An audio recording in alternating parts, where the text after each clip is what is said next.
Start है।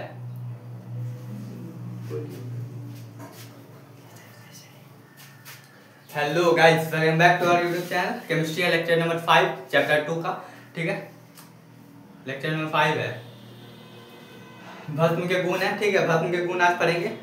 तो topic जो हमारा भस्म का गुण है, जैसा कि आपको पिछला ही लेक्चर में हम बता चुके थे कि अगला जो लेक्चर होगा वो भस्म का गुण होगा और क्षार और भस्म में क्षार और भस्म में नहीं, अम्ल और भस्म में अंतर बताया जाएगा। तो यहाँ पर जो पहला जो है भस्म का गुण, तो यहाँ पर अगर एग्जामिनर आपसे पूछता है कभी भी, तो यहाँ पर आपको 5 पॉइंट कम से कम बताना होगा। तो वही 5 पॉइंट के ऊपर आज मतलब हम डिस्कस करने वाले हैं।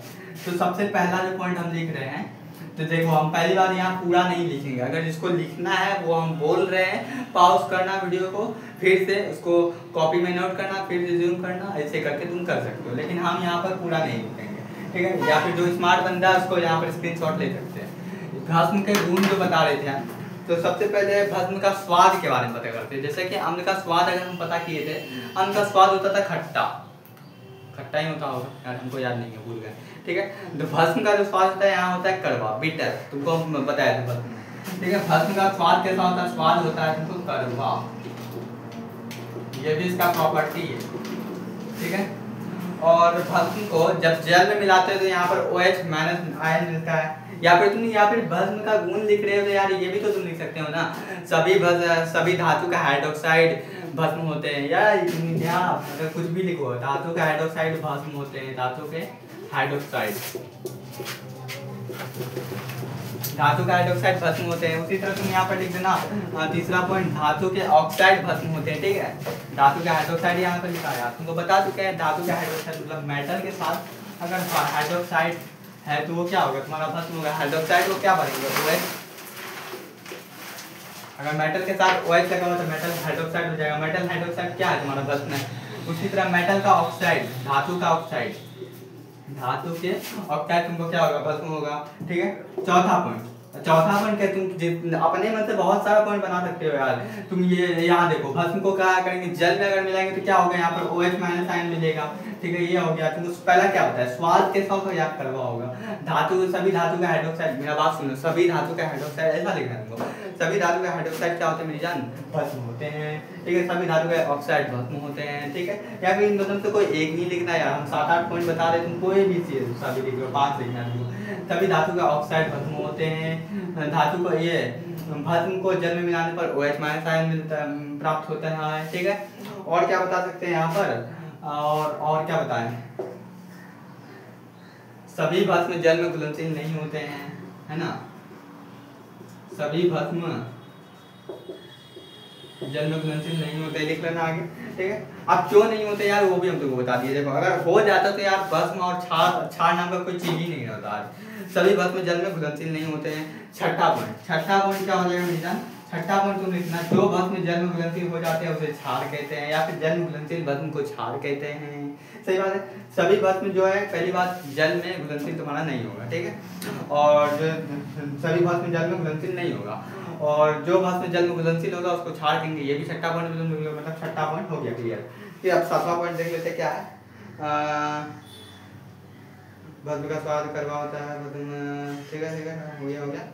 अच्छा, भस्म को जल में मिलाने पर हाइड्रोक्सिल आयन प्राप्त होता है, वो बता दिए हैं। OH- आयन लिखे हैं ना, OH- इसी को बोलते हैं हाइड्रोक्सिल आयन। ठीक है, हाइड्रोक्सिल आयन। ठीक है, बस यही नाम है। या फिर OH- आयन प्राप्त होता है, हाइड्रोक्सिल आयन, बात एक ही है। ठीक है, अब तुमको 6 पॉइंट बता दिए ना यहाँ पर, तो तुम यहाँ से कोई 5 लिख लेना। या फिर एक और बताते हैं, एक और है तुम्हारा लिटमस पेपर के ऊपर, कि अगर जो है ना तुमको लाल लिटमस पेपर, मान लीजिए अगर ये रेड लिटमस पेपर, ये मार्कर हमारा रेड लिटमस पेपर है, और ये बोतल हमारा HCl है। अगर HCl यार क्या लेंगे यार, बेस लेना है ना, मतलब क्षार लेना है। मान लो कि ये NaOH है, ये पर तुम्हारा है तो लाल लिटमस पेपर मतलब रेड लिटमस पेपर। अगर ये तुम्हारा NaOH है, अगर इसको इसमें मिलाएंगे तो इसका कलर हो जाएगा तुम्हारा ब्लू। तो ये पॉइंट भी तुम यहाँ पर लिख सकते हो। ठीक है, या अगर देखो तुमको एक सीधी सी बात याद रखो, क्षार जो है ना, भस्म का बात कर रहे हैं, भस्म जो है ना, तुमको नीला लिटमस पेपर में अगर तुम इसको मिलाओगे तो नो कलर चेंज, याद रखना है पॉइंट। और अम्ल में क्या होगा? अम्ल में लाल को कोई कलर चेंज है। अम्ल में लाल लिटमस पेपर, अगर ये लाल लिटमस पेपर है, यहाँ पे एसिड डालेंगे तो इसका कोई कलर चेंज नहीं होगा। अगर ये एसिड है, अगर ये सॉरी ब्लू लिटमस पेपर है, अगर ये ब्लू लिटमस पेपर है, अगर इसमें एसिड मिलाएंगे तो इसका कलर चेंज होगा, अगर इसमें बेस मिलाएंगे तो इसका कलर चेंज नहीं होगा। देखो यार, नीला लिटमस पेपर है मान लो ये, अगर इसमें बेस मिलाएंगे तो इसका कलर चेंज नहीं होगा, अगर इसमें एसिड मिलाएंगे तो इसका कलर चेंज होगा, बस यही बात है। तो यहाँ से मोटा मोटी तुम्हारा ये टॉपिक हमको लगता है खत्म हो ही गया, तुम अपने से खुद लिख लोगे। अगर तुमको पता है ना यार एक्चुअली में कि भस्म को हम भस्म कहते किसे हैं, भस्म के बारे में तुमको पिछला लेक्चर में बता दिए, अगर वो अच्छे से पढ़िए तो भस्म के गुण में तुमको यहाँ देखने के लिए आना ही नहीं था, ठीक है, तुमको वहाँ पर ऑटोमेटिकली हो जाना। खैर टॉपिक में था तो बताना तो पड़ेगा, तो ये टॉपिक तुमको खत्म होता है। जैसा कि हम तुमको पिछला वीडियो में बताए थे कि अगला जो लेक्चर ये यानी कि ये जो लेक्चर होगा, ये लेक्चर मेरा पर्पस होगा तुमको अम्ल और क्षार यानी कि अम्ल और भस्म के बीच में अंतर। आप देखो क्षार और भस्म जो है ना, अब यहाँ से एक ही मानने लगो, हम तो बस तुमको थोड़ा सा डिफरेंस बताए थे, वो क्या था वो तुमको पता चल गया, ठीक है। एक्चुअली में दोनों सेम ही होता है, ठीक है। तो यहाँ पर हम क्या बता दिए, भस्म के गुण बता दिए ना, अब यहाँ पर क्या अंतर होगा, ठीक है। भस्म और क्षार अम्ल में अंतर, अम्ल और भस्म में अंतर। सबसे पहले हम लिटमस पेपर से स्टार्ट करते हैं, ठीक है। अम्ल जो है वो ब्लू लिटमस पेपर को ब्लू से रेड कर देगा। यहाँ पर अगर ब्लू से करेंगे तो नो कलर चेंज, कोई कलर चेंज नहीं होगा। यहाँ पर अगर रेड लेंगे तो यहाँ पर नो कोई कलर चेंज नहीं होगा। अगर यहाँ पर रेड लाएंगे तो यहाँ पर ब्लू हो जाएगा। अब इसका मतलब हम समझाते क्या है। एक्चुअली में इसका मतलब ये है, 2 पॉइंट का मतलब कि अगर अम्ल में लाल लिटमस पेपर मिलाते हैं, ये यहाँ पर लिखना, यहाँ पर लिखना, लाल लिटमस पेपर को मिलाने पर इसका कलर, इसका रंग लाल, मतलब क्या बोलते हैं, नीला लिटमस पेपर को मिलाने पर इसका रंग लाल हो जाता है। जबकि यहाँ पर नीला लिटमस पेपर को मिलाने पर इसका रंग में कोई परिवर्तन नहीं होता। यहाँ पर लाल लिटमस पेपर मिलाने पर कोई परिवर्तन नहीं होता, लाल लिटमस पेपर मिलाने पर परिवर्तन होता है, ऐसा लिख देना। तीसरा पॉइंट, या फिर देखो हम तुमको बहुत सारा पॉइंट बताएंगे, 7-8 पॉइंट बताएंगे, ठीक है। इसको जो जल में मिलाएंगे तो क्या मिलेगा, हमको H+ आयन मिलेगा। इसको अगर जल में मिलाएंगे तो हमको क्या मिलेगा, OH- आयन बनेगा, यानी कि हाइड्रोक्सिल आयन मिलेगा, ठीक है। इसका एग्जाम्पल क्या दोगे, अच्छा इसका pH जो होता है तुम्हारा 1 to 7 होता है, तुमको पता चल जाएगा। pH जो है ना, इसी मतलब चैप्टर में है, आगे चल के पता चलेगा। इसका pH जो होता है वो 7 to 14 होता है, ठीक है। ये हो गया तुमको। और एसिड, इसका स्वाद कैसा होता है भाई, स्वाद होता है खट्टा। इसका स्वाद कैसा होता है, कड़वा। ये भी तुम्हारा पॉइंट हो गया। डिफरेंस में डिफरेंस लिखना है ना, डिफरेंस लिखना है तो कुछ भी लिख सकते हैं, डिफरेंस लिखना, ये सब हो गया। ये जल घुलनशील होता है, ये जल घुलनशील नहीं होता। तुमको यहाँ पर जल में घुलनशील होगा ये,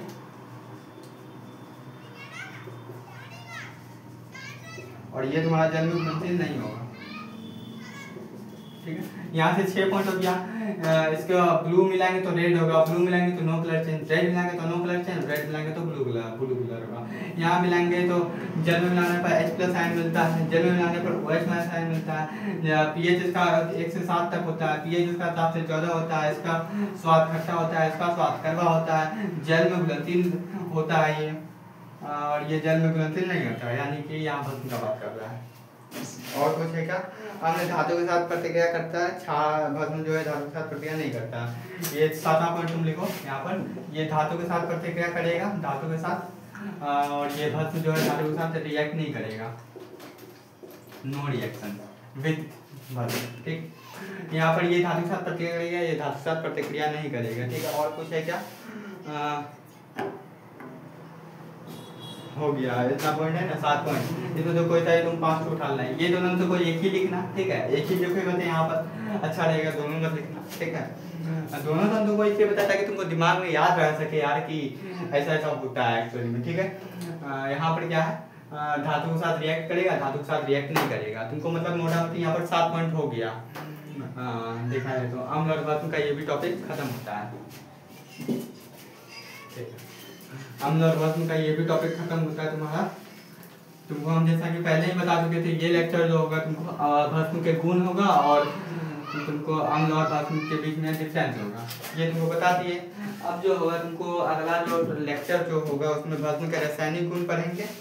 भस्म के रासायनिक गुण ज़्यादा लंबा तो है नहीं, और उसके बाद फिर कुछ सिद्धांत पढ़ेंगे, कौन कौन है, अरेनियस के सिद्धांत वगैरह फिर हमको लगता है मोटा मोटी 2-3 लेक्चर जो है ना और लगेगा। नहीं पीएच के वाली भी पढ़ना है, जैसा कि तुमको बताया ना उनका पीएच 107 तक होता है, तो 3-4-5 लेक्चर लगेगा। फिर कास्टिक्स होता है इसी में है, मतलब लंबा लेक्चर है, ठीक है। तो फिलहाल इतना ही रहने देते हैं। अगला लेक्चर जो होने वाला वो तुम्हारा भस्म के रासायनिक गुण के ऊपर होने वाला है, जैसे कि हम तुमको बता दिए अभी, ठीक है। क्या क्या पढ़ते हैं हम और क्या क्या पढ़ेंगे वो तुमको बता दिए। तो आज के लिए बस इतना ही रहने देते हैं, मिलते हैं किसी नए वीडियो में, ठीक है, मतलब लेक्चर नंबर 6 में, जो कि तुम्हारा होगा भस्म के रासायनिक गुण। अगर तुमको वीडियो अच्छा लगा होगा तो वीडियो को लाइक करना या चैनल को सब्सक्राइब करना, ठीक है। वीडियो को शेयर करना दोस्तों के साथ, ठीक है, फ्रेंड के साथ। एग्जाम नजदीक आ रहा, बढ़िया से पढ़ो। बाकी जय हिंद, जय भारत।